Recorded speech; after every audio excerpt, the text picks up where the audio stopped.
I recently had the opportunity to visit Battleship New Jersey, America's most decorated battleship, while she was in her dry dock period. So what was it like? But before I dive into the tour, let's go over the story of this historic battleship. USS New Jersey, BB-62, is one of the 4 Iowa-class fast battleships built for the U.S. Navy during World War II, the last class of U.S. battleships constructed. During the war, Iowa-class battleships had a main armament of 9 16-inch 50 caliber guns and 3 3-gun turrets, along with a secondary armament of 20 dual-purpose 5-inch 38 caliber guns and 10 twin turrets. Standard displacement was around 45,000 tons, and the ship could reach speeds of 33 knots.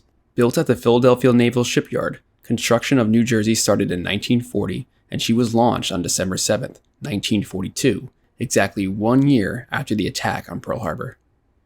Commissioned in May 1943, she headed into the Pacific in January 1944 as the U.S. island hopping campaign was in full swing. Along with firing her guns in anger, shelling islands and sinking a few enemy vessels, she served as a carrier escort to bolster task force anti-aircraft armament.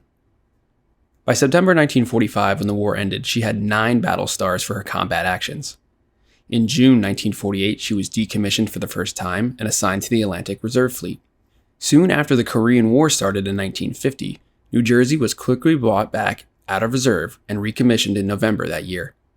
From May 1951 to July 1953, New Jersey would mainly serve as a seaborne artillery support for United Nations troops and receive 4 battle stars. When the war ended in a truce, New Jersey would be active until August 1957, when she was decommissioned a second time. In 1967, as the Vietnam War raged on, talks of getting New Jersey ready for combat to provide naval gunfire support were underway.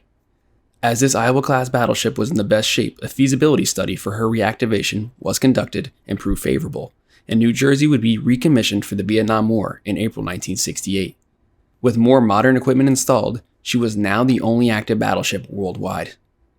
New Jersey fired her guns in anger once again off the Vietnamese coast in September 1968. She would serve in the role of naval bombardment until March 1969, where she finished her tour of duty off Vietnam. She would receive 3 battle stars during this action and was soon decommissioned once again in December 1969.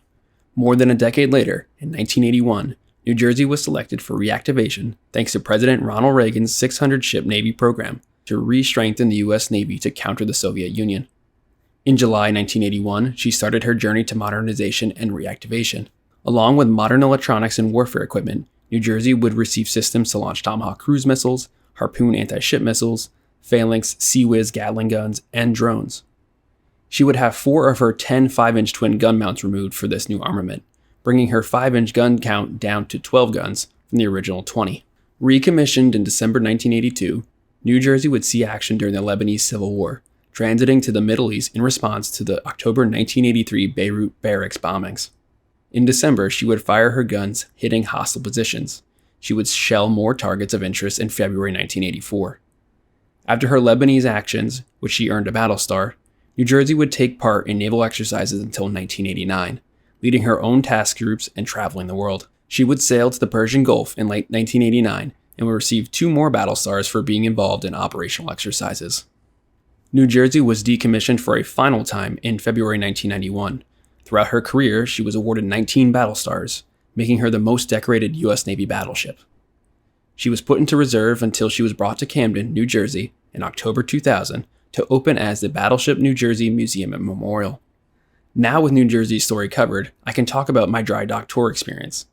This was the 3rd time since 2019 I visited the battleship, and when I arrived at the Philadelphia Naval Shipyard, all I was able to see was her superstructure silhouette. After signing my consent forms and waivers, I sat with around 10 people or so to watch the safety orientation.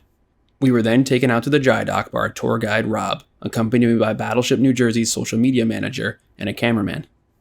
Rob brought us to the back of the ship to discuss New Jersey's history and combat resume. This is when I first got to see New Jersey on the blocks. Our group made its way down the steps into the depths of the dry dock. This is where everyone just stopped and looked up in awe. These videos and pictures don't do the ship justice, but you get to see how big New Jersey really is. At the stern, Rob covered topics such as her propellers, her 5 keels, and New Jersey's famous Holland Tunnel, the narrow passageway between the 2 rudders and central propellers.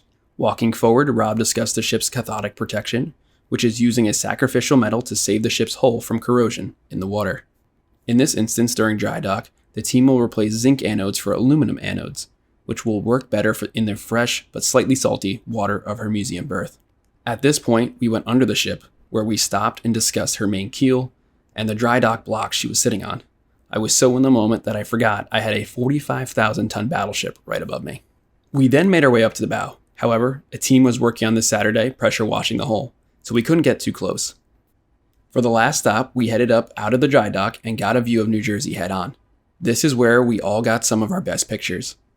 After the tour ended, I was lucky enough to run into the curator of the ship, Ryan Szymanski, and let him know what an excellent job he and the team have been doing with their channel and what an amazing experience this tour was. At the time of the release of this video in late April 2024, tour tickets are still available to purchase, and there are not many weekends left to tour the ship. These dry dock tours only occur on the weekends, but if you're interested in seeing New Jersey out of the water for the first time in over 30 years, I highly recommend dropping by before this period ends. It really was a once-in-a-lifetime experience, and you can brag to all your friends that you got to touch the bottom of an Iowa-class battleship.